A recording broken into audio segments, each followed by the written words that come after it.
Ma'am साहब। नवनीत, तेरी हिम्मत! अबे तू पागल है क्या? तेरी इतनी हिम्मत कि तूने मुझे और मेरी बीवी को चाटा मारा? हाँ, हिम्मत की बात मत कीजिए साहब जी, हिम्मत तो इतना है ना, मन कर रहा है इनका गर्दन दबा दूं मैं। ओए, क्या बकवास कर रहा है तू? हाँ, तेरा दिमाग खराब हो चुका है। तेरे मन में जो आएगा तू बोलते जाएगा। ऐसा क्या किया मेरी बीवी ने जो तू ऐसी बातें कर रहा है? और तूने मुझे भी थप्पड़ मारा। हाँ, क्या किया हमने ऐसा? अच्छा मैम साहब जी, आपने साहब जी को नहीं बताया? ठीक है, नहीं बताया तो मैं बताता हूँ आपको। मैम साहब, गांव से ना रामू चाचा का फोन आया था, अम्मा का बहुत ज्यादा तबीयत खराब है, गांव जाना है, छुट्टी दे दीजिए ना।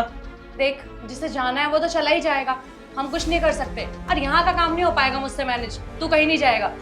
देखिए मैम साहब, अगर आपको छुट्टी नहीं देना है तो मत दीजिए, लेकिन ऐसा भला बुरा मत बोलिए किसी के बारे में। जा यहाँ से काम कर अपना।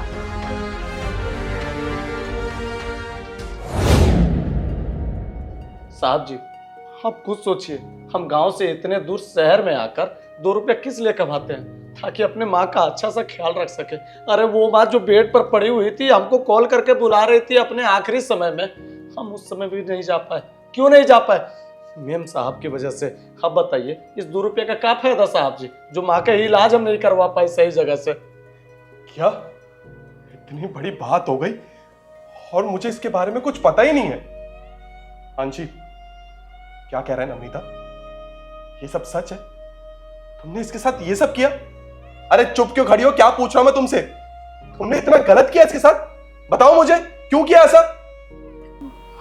हाँ, वो मुझे नहीं पता था कि ऐसा हो जाएगा।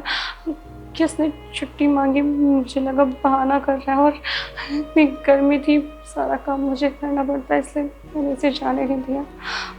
मुझसे बहुत बड़ी गलती हो गई, मुझे पता है। मैं इससे माफ़ी मांग लेती हूँ। नवनीत, प्लीज़ मुझे माफ़ कर दो। मुझे पता है मुझसे बहुत बड़ी गलती हुई है और तुम कभी मुझे माफ़ भी नहीं कर पाओगे, लेकिन आई प्रॉमिस, आज के बाद मैं कभी किसी के साथ ऐसा नहीं करूँगी। और तुम्हारी माँ को तो मैं वापस नहीं ला सकती, लेकिन मैं ये वादा कर सकती हूँ कि मैं कभी नहीं करूँगी आज के बाद ऐसा। प्लीज़ मुझे माफ़ कर दो। नवनीत, मैं जानता हूँ तुम पे जो बीत रही है ना, वो हम नहीं समझ सकते।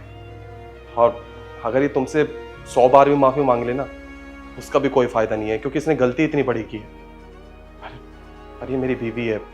मैं हाथ जोड़ के इसकी तरफ से माफ़ी चाहता हूँ। मुझे पता है कि तुम ये दर्द कभी नहीं भूल पाओगे, पर हम हैं तो इंसान ना, और हर इंसान से कोई ना कोई गलती हो ही जाती है, और जिसका दिल बड़ा होता है वो इंसान को माफ़ कर पाता है। देखो, तुम बस इसको माफ़ कर दो, और मैं प्रॉमिस करता हूँ और वादा करता हूँ कि आज के बाद ना ऐसी गलती दोबारा नहीं होगी। ये कुछ ऐसा नहीं करेगी, और मुझे ये भी पता है कि इसे अपनी गलती का एहसास है।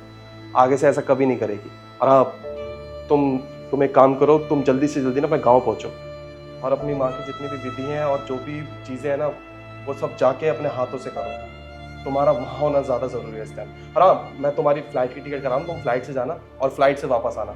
और तुम्हें काम छोड़ने की बिल्कुल भी ज़रूरत नहीं है। तुम इतने सालों से यहाँ पे काम कर रहे हो और मेरे भाई जैसे, और मुझे पता है कि तुम्हें बहुत बहुत दर्द पहुँचा है। अपना ध्यान रखो और सब कुछ ठीक हो जाएगा। और हाँ, मैं तुम्हारी फ़्लाइट की टिकट कराता हूँ आने जाने की, तुम्हें किसी चीज़ की परेशानी नहीं है। और पैसों की चिंता मत करना, तुम जैसे गाँव पहुँचोगे मैं तुम्हारे अकाउंट में पैसे डलवा दूँ। ठीक है सर।